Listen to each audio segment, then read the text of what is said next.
Quand poster sur Instagram pour avoir le plus de résultats entre les changements d'algorithme, les mises à jour et les experts qui nous conseillent tous des heures différentes, c'est un véritable casse-tête. Tu as de la chance, j'ai fait les recherches pour toi et dans cette vidéo, tu vas apprendre le nombre de posts à pas dépasser par jour, quel est le nouveau créneau pour avoir des publications virales selon les études, mon temps de publication préféré qui m'a permis de faire plusieurs réels virales et quels sont les posts et publications à privilégier.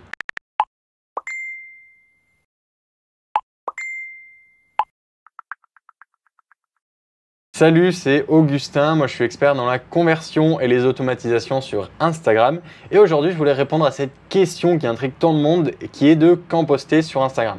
Alors juste avant de commencer, je voulais te parler du coup des deux principes que je t'ai évoqués, c'est-à-dire le nombre de posts à pas dépasser par jour. Le nombre qui semble ressortir c'est 4, de pas dépasser 4 publications par jour, ce qui est en soi déjà beaucoup. Et le deuxième principe c'est de pas poster 2 posts dans la même heure, sinon ils vont se cannibaliser. En gros, ils vont être en concurrence et les deux vont avoir moins d'engagement, donc c'est doublement perdant. Donc maintenant qu'on est d'accord sur ces deux principes, pas plus de 4 posts par jour et pas plus de 2 posts par heure, on va pouvoir rentrer dans le vif du sujet. Donc le meilleur moment pour poster sur Instagram, c'est quand ton audience est présente. Donc tu peux aller dans les statistiques, tu cliquer dans Followers et descendre tout en bas, et tu vas pouvoir voir quand tes followers sont le plus actifs, donc par jour et par heure. Tu peux voir que moi, il n'y a pas vraiment de différence. À la limite, ils sont un peu plus actifs le week-end, le dimanche, le lundi et le mardi, et un peu moins le mercredi, mais en vrai ça semble pas jouer tant que ça, il n'y a pas trop de différence. Si je vais dans les heures, ce qui est intéressant c'est qu'ils commencent à être actifs aux alentours de 8 heures. C'est un peu embêtant pour la compréhension de la vidéo, mais actuellement je suis à Taïwan, j'ai 7 heures de décalage avec la France, donc mes statistiques sont décalées. Et donc 3 heures de l'après-midi, si on enlève 7 heures, ça fait 8 heures du matin. Donc à partir de 8 heures du matin, ils commencent à être actifs et ils vont être le plus actifs entre 11 heures et 20 heures. Tu peux voir qu'il y a une petite différence par exemple entre le dimanche et le lundi, parce que le lundi, forcément, ils vont être moins actifs le soir. Tu peux voir une différence ici, ça c'est le soir.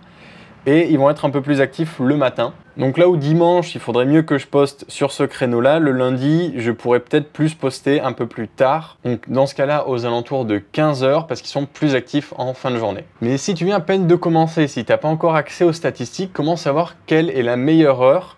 Il y a une tendance qui se dégage. Alors il n'y a pas de recette magique, il n'y a pas d'heure magique, mais il y a une grosse tendance, c'est le matin. J'ai fait pas mal de recherches et c'est ce qui ressort à chaque fois. Donc tu peux voir ici, c'est le matin vers 11 heures. Tu peux voir ici, c'est le matin très tôt, mais on va revenir d'un petit moment sur ces recherches-là. Et d'après aussi ISNG, qui est une référence, ça serait entre 9h et 11h ou en soirée. Alors si je te conseille comme tendance le matin et pas une heure spécifique, c'est parce qu'il faut comprendre que ces études, elles sont très limitées. Elles sont généralement limitées aux États-Unis, qui est un pays avec plusieurs fuseaux horaires, qui n'a pas le même rythme de travail que la France. Que ces études incluent pas tous les posts, tu peux voir que celles-ci excluent les réels, alors que ça devient c'est le contenu presque majoritaire maintenant sur Instagram. Et aussi il est réalisé par Later, qui est une plateforme de planification et qui forcément va te dire que les meilleures heures pour poster c'est à 6 heures du mat quand tout le monde dort, pour te faire acheter leur logiciel et pouvoir planifier leurs posts avec eux. Donc voilà, moi si je dois te conseiller quelque chose, c'est pas faire attention aux heures exactes qui est données, mais plutôt observer les tendances, et dans ce cas-là tu peux voir que maintenant c'est le matin où tu as les meilleurs résultats. Donc mon conseil quand tu débutes, ça serait de tester le créneau de 8 heures environ, quand les gens se réveillent, et le créneau de 11h midi, donc un peu avant la pause déjeuner où tout le monde généralement fait une pause, va manger, regarde son téléphone, etc. Donc maintenant, comme promis, je vais te dévoiler l'heure, mon heure secrète qui m'a permis de faire plusieurs réels à plusieurs centaines, voire millions de vues. Maintenant, comme promis, je vais te partager mon heure secrète, mon heure favorite qui m'a permis de faire plusieurs réels à plusieurs millions de vues. Au départ, je voulais pas faire cette vidéo, non pas que je veux pas te partager ce secret, mais tout simplement parce que l'heure de publication, elle est pas très importante. Ce qui fait qu'un contenu fonctionne ou pas sur Instagram, c'est est-ce que ce contenu est captivant et intéresse les gens. Tu peux poster un réel à 2 heures du matin, si c'est un excellent réel, il va devenir viral de toute façon. Si tu postes un mauvais contenu au meilleur moment possible, que ce soit à la meilleure minute, à la meilleure seconde, imaginons qu'on sache exactement la meilleure seconde, mais que c'est un mauvais contenu, il va quand même pas provoquer d'intérêt et il va quand même bider. Moi, c'est mon conseil, tant que tu es sous les 10 000 abonnés, il vaut mieux se concentrer sur la création de contenu, devenir un meilleur créateur de contenu qui fait des publications plus captivantes, que se concentrer sur l'optimisation, etc. J'ai remarqué que c'était un gros piège de débutant et moi aussi je l'ai fait. Et en fait, c'est tout simplement parce que c'est plus facile de rejeter la faute sur l'algorithme, de se dire que son post a pas marché parce que j'ai pas publié à la bonne heure, que plutôt de se remettre en question, de se dire tiens, ce post n'a pas marché parce que peut-être j'ai fait une mauvaise accroche. Peut-être que le sujet, finalement, il n'était pas intéressant pour mon audience. Ça, c'est le genre de questions qui peuvent faire mal en tant que créateur de contenu, de dire je me suis trompé, mais c'est les questions qui vont te permettre de t'améliorer, qui vont distinguer quelqu'un qui va réussir de quelqu'un qui va échouer. Ce qu'il faut retenir, c'est que les optimisations, tu verras ça après, une fois que tu auras atteint les 10 000 abonnés.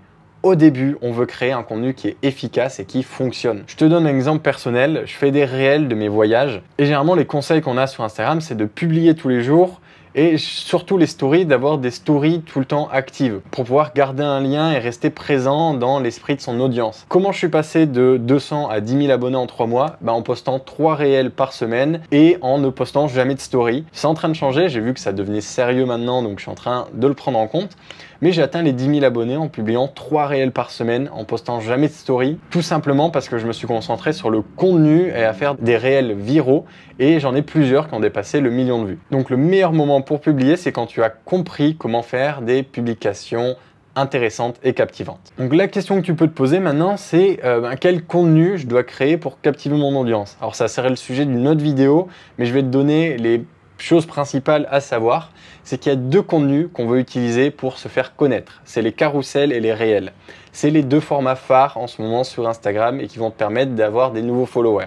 Maintenant, ces nouveaux followers, on veut les fidéliser. On veut créer du lien avec eux qui deviennent une communauté engagée et soudée. Pour cela, on va utiliser les stories. On va parler de nos valeurs, on va montrer un peu les coulisses de notre vie ou de notre business et on va faire des sondages pour les faire participer. Maintenant, si tu veux aller plus loin, que tu as un business et que tu veux vendre, le meilleur endroit pour vendre et de très très loin, c'est les DM Instagram.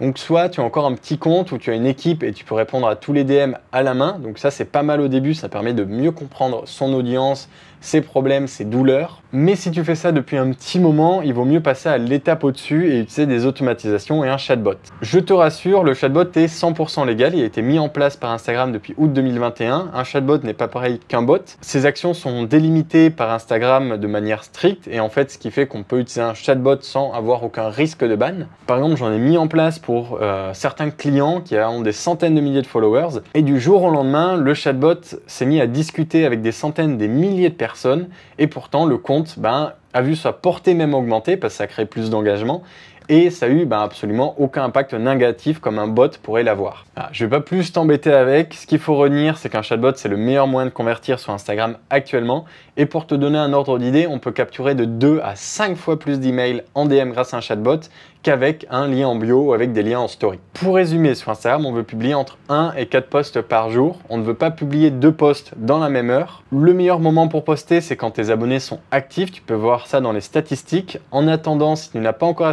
accès aux statistiques, je te conseille de tester différentes heures le matin. Personnellement, je pense que la meilleure heure, c'est 11 h. C'est là où la plupart des gens commencent à être vraiment actifs sur les réseaux. Et ça va te permettre de toucher un maximum de monde, ceux qui se connectent à midi et ceux qui se connectent après le boulot à 18 h. Après, il ne faut pas oublier que ça reste des optimisations, que le plus important, c'est de créer un contenu engageant.